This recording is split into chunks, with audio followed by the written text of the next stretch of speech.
5 August ছাত্র জনতার অভ্যুত্থানে হাসিনা সরকারের পতনের পর গত 13 আগস্ট আনিসুল হক ও সালমান এফ রহমানকে আটক করে দুটি হত্যা মামলায় গ্রেফতার দেখানো হয়।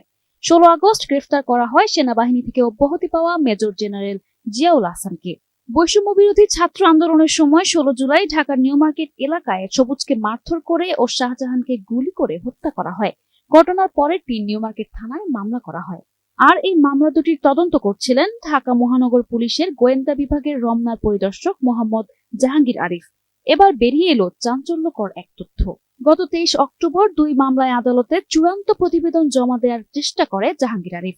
নথিতে দেখা যায় তিনি ডিবিতে কর্মরত, অথচ চূড়ান্ত প্রতিবেদনে নিজেকে নিউ মার্কেট থানার পরিদর্শক পরিচয় দিয়েছেন। সাবেক আইনমন্ত্রী আনিসুল হক এবং সালমান এফ রহমানকে অব্যাহতি দিয়ে চূড়ান্ত প্রতিবেদন তৈরি করেছিলেন পুলিশের ওই তদন্ত কর্মকর্তা।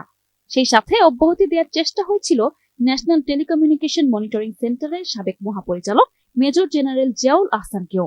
তবে বিষয়টি আদালতে ওঠার আগেই ধরা পড়ে যায়। এ নিয়ে আবার তদন্ত করা হচ্ছে। বিষয়টি জানাজানির পর তিনি অসুস্থতার কথা বলে ছুটিতে চলে গেছেন। ডিবি থেকে কোনো মামলায় অভিযোগপত্র বা চূড়ান্ত প্রতিবেদন আদালতে জমা দেওয়ার ক্ষেত্রে সাক্ষ্য স্মারকলিপিতে তদন্ত তদারক কর্মকর্তা, সহকারী কমিশনার, অতিরিক্ত উপকমিশনার এবং গুরুত্বপূর্ণ মামলার ক্ষেত্রে অতিরিক্ত কমিশনার ও ক্ষেত্র বিশেষ কমিশনারের সই লাগে।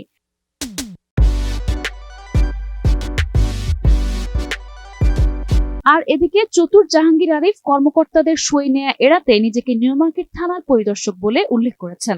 ঊর্ধ্বতন কর্মকর্তাদের জিজ্ঞাসাবাদে জাহাঙ্গীর আরিফ দাবি করেছেন তিনি অতিরিক্ত উপকমিশনার এডিসি সানজিদা আফরিনের নির্দেশে কাজটি করেছেন।